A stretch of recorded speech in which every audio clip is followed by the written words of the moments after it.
It all started on a Tuesday when Nikola Tesla, thin and precise as ever, passed a small metal cylinder to the night manager at the New Yorker hotel and said only, "Keep it cold, keep it alone." It was January 1943.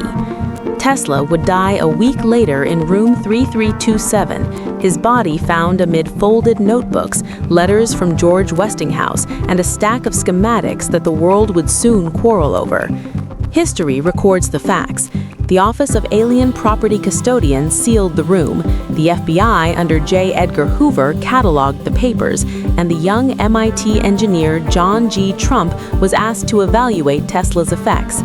Sava Kosanovic, Tesla's nephew and Yugoslav diplomat, arrived from Belgrade to claim the archive. What the official files do not show clearly are the gaps, the receipts stamped top secret, the telegrams between Washington and London, the crates that vanished on their way to the Navy. According to testimony redacted for decades, tucked inside ordinary notebooks was not merely circuitry, but a compact assembly of exotic alloys and coiled quartz, a resonant field modulator. When fed with a frequency that Tesla annotated as 447 Hz, not linear, the device produced a localized fluctuation in probability, a measurable wobble in electromagnetic noise and atmospheric ion density. In lay terms, it did odd things. Compasses spun, pigeons abandoned roosts, radio static broke into repeating patterns that some technicians heard as music. The OSS and MI6 took an interest. Soviet agents in New York pressed hotel staff for rumors. The War Department convened scientists from the Naval Research Laboratory, the Army Signal Corps at Fort Monmouth, and Los Alamos. John G. Trump's public memorandum said the material had no practical value for current warfare. An annex, stamped and burned in copies, warned of anomalous gravimetric feedback and advised against field testing near populated centers. Behind closed doors, a program was authorized, Project Atlas, charged with containment and replication. Outfitted trucks moved the cylinder to a subterranean cell at Fort Monmouth, where engineers wrapped the device in vacuum-sealed insulation and spoke in hushed tones about resonance curves. British scientists tested the modulator in a wind tunnel in Cambridge. A Navy captain reported a sudden fog on the Thames and 2 hours of instrument blackout. In Moscow, a cipher suggested the NKVD dispatched a small team to shadow Yugoslav diplomats visiting the United States. Kosanovic fought for what he claimed were Tesla's intellectual heirs.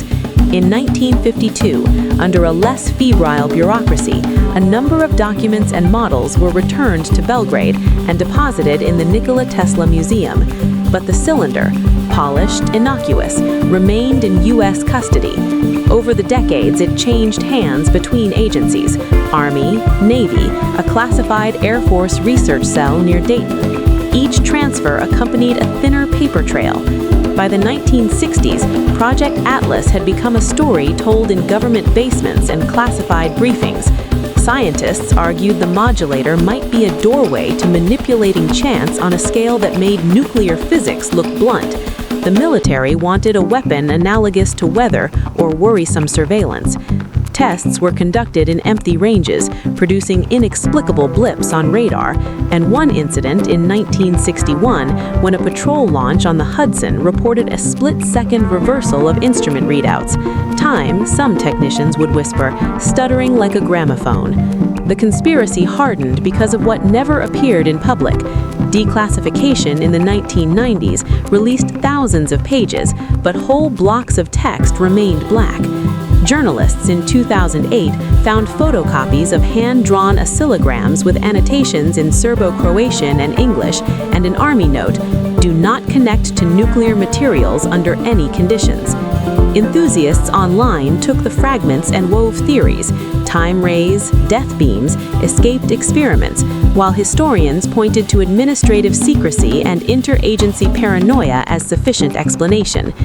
Today, the Nikola Tesla Museum in Belgrade displays his voluminous notebooks and, under glass, a small brass plate engraved in Cyrillic.